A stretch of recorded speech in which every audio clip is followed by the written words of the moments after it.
तो दोस्तों फिनोलेक्स केबल ने अपने क्वार्टर वन के नंबर को डिस्क्लोज कर दिया है। तो चलिए देखते हैं क्या है क्वार्टर वन के नंबर्स के अंदर। डाटाबेस के लिए यहाँ पे क्रोज में है। तो देखिए पिछले क्वार्टर में कंपनी ने 1401 करोड़ के आसपास के रेवेन्यू जनरेट किया था ऑपरेशन थ्रू। पिछले साल 1204 करोड़ के आसपास, जबकि अभी देखें तो बढ़ के 1230 करोड़ कंपनी का जो रेवेन्यू है वो आपको जाता हुआ देखने को मिला। तो साल दर साल देखें तो साल दर साल कंपनी के रेवेन्यू के अंदर लगभग बोल सकते हैं 2% के आसपास की तेजी आपको देखने को मिली। लेकिन वहीं अगर क्वार्टर क्वार्टर आते हैं तो क्वार्टर क्वार्टर कंपनी के रेवेन्यू के अंदर गिरावट भी आपको देखने को मिली। लगभग बोल सकते हैं वहाँ पे आप 12% के आसपास की गिरावट आपको देखने में। तो क्वार्टरली बेसिस पे देखें तो कंपनी के रेवेन्यू आपको गिरता हुआ देखने को मिला 12% के आसपास, जबकि साल दर साल 2% के आसपास की तेजी है। कंपनी ने शो कितना किया है, 1230 करोड़ के आसपास के रेवेन्यू कंपनी ने इस क्वार्टर में शो किया है, जबकि मार्केट का अनुमान था कि इस क्वार्टर में कंपनी का जो रेवेन्यू है वो लगभग 1400 करोड़ के आसपास आता हुआ देखने को मिलेगा। 1350 से 1400 करोड़ के बीच में कंपनी का रेवेन्यू मार्केट का अनुमान था कि आता हुआ देखने को मिलेगा। लेकिन यहाँ से देखें तो मार्केट का अनुमान से कंपनी का रेवेन्यू आपको कम देखने को मिल रहा है। चलिए खर्चे क्या वो देखते हैं। पिछले क्वार्टर में कंपनी ने 1251 करोड़ खर्च किए थे, पिछले साल 1068 करोड़। अभी देखें तो कंपनी खर्चे 1114 करोड़ के आसपास आपको देखने को मिले। तो खर्चे देखें तो खर्चे थोड़े से ज़्यादा आपको देखने को मिल रहे हैं। हालांकि इस क्वार्टर में कंपनी ने इन्वेंट्री के नाम पे पैसे बचाए हैं, लेकिन एक जो सबसे बड़ा जो यहाँ पे चीज़ देखने को मिल रहा है वो है एक्सपेंस के अंदर कंपनी के कॉस्ट ऑफ मटेरियल। क्योंकि कॉस्ट ऑफ मटेरियल अगर आप देखते हैं तो ये बहुत ज़्यादा यहाँ पे सरप्राइज़ आपको देखने को मिला है, क्योंकि कंपनी का जो कॉस्ट ऑफ मटेरियल है उसके अंदर एक बड़ी तेज़ी आपको देखने को मिली। लगभग बोल सकते हैं 40% कंपनी का कॉस्ट ऑफ मटेरियल साल दर साल बढ़ता हुआ देखना है, जबकि 2% के आसपास का रेवेन्यू ग्रोथ है और उसमें अगर 40% कंपनी का कॉस्ट ऑफ मटेरियल अगर बढ़ता हुआ देखने को मिला, ये तो गलत है।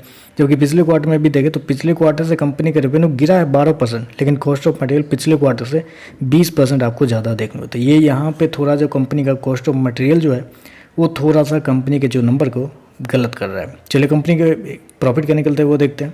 तो देखिए पिछले क्वार्टर में कंपनी 186 करोड़ के प्रॉफिट में थी, पिछले साल 160 करोड़ के आसपास, जबकि अभी देखें तो बढ़ के 243 करोड़ कंपनी का जो प्रॉफिट है वो आपको जाता हुआ देख लो। तो साल दर साल देखें तो 50% के आसपास की तेजी है, जबकि क्वार्टर क्वार्टर जाते हैं तो वहाँ पे भी कंपनी का प्रॉफिट के अंदर एक अच्छी खासी तेजी आपको देख लो। लगभग 30% के आसपास का जंप है। तो आप बोलेंगे कि ऐसे कैसे हो गया, कंपनी का रेवेन्यू गिर रहा है, मतलब कंपनी का रेवेन्यू क्वार्टरली बेसिस पे गिर रहा है, फिर भी कंपनी के प्रॉफिट कैसे बढ़ सकते हैं, जबकि एक्सपेंस भी ज़्यादा है तो कैसे बढ़ सकते हैं।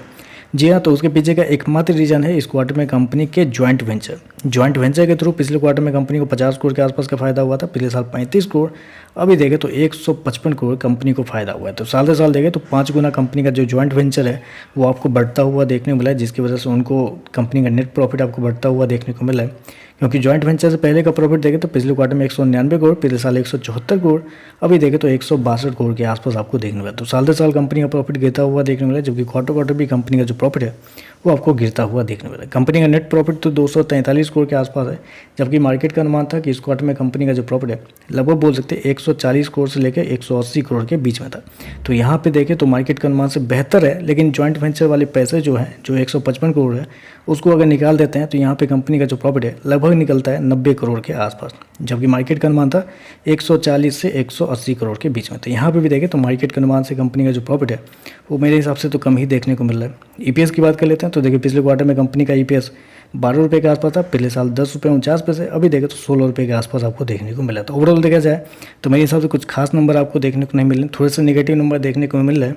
बाकी देखते हैं मार्केट इस नंबर पे कैसा रिएक्शन देता है। तो चलिए बस आजकल बस इतना ही। वीडियो पसंद आए तो लाइक कीजिएगा, साथ में साथ चैनल को सब्सक्राइब जो कीजिएगा। धन्यवाद।